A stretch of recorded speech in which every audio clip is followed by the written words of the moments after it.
Nature and wildlife are a vital part of life in Washington State. From abundant forest land to vast lakes and rivers, folks in these parts have a true connection to nature, and no place is that more evident than at Wolf Haven International.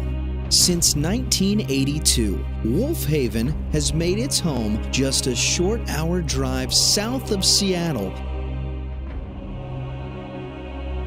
The region has embraced the nonprofit group and welcomes guests from across the Pacific Northwest and nation. John Blankenship is the executive director of Wolf Haven, and he talks about just how the facility has developed over the past 2 decades.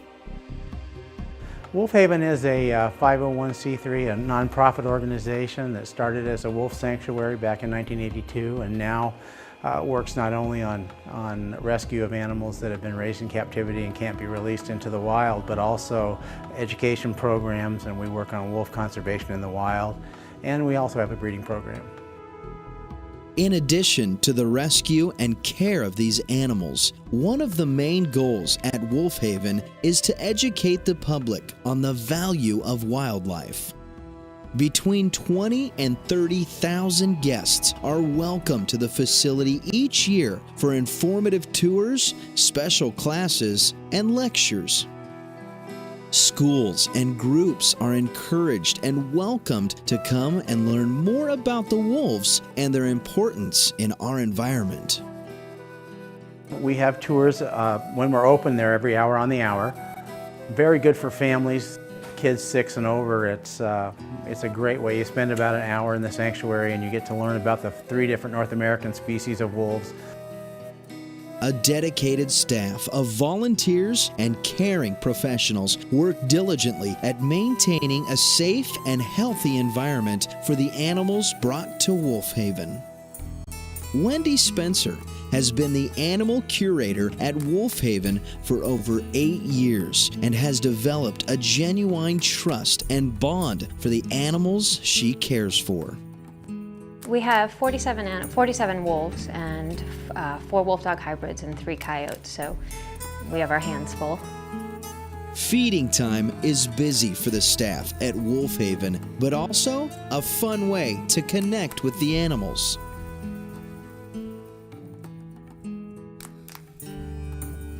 We feed bi-weekly, generally on Tuesdays and Fridays. These guys are feast or famine animals. They don't eat daily in the wild, and so we sort of try to mirror feeding habits in the wild. As far as diet goes, there's just not a lot of salad on the menu. These wolves are definitely meat eaters. They are fed beef on Tuesdays and chicken on Fridays, and then they're supplemented during the week with various treats and enrichment items. Meals and routine checkups are just some of the tasks involved in caring for the wolves. Once an animal is brought to Wolf Haven, it remains for a lifetime.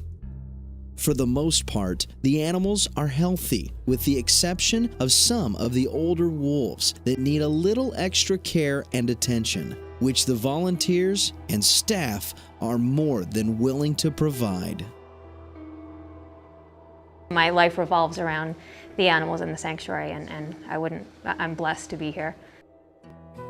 Wolf Haven is open to the public year-round, except during the month of February. Seasonal dates and times vary throughout the year, but summer is an especially fun time to come for a visit. In the summertime, we have events. We have Howlins, and we have a movie night. People can camp here during our events. It's just it's a fun, very inexpensive way to have a really great evening or afternoon. On your next drive along on the 5, make some time for a stop at Wolf Haven International. And if you get lost, there's always the light of the next full moon.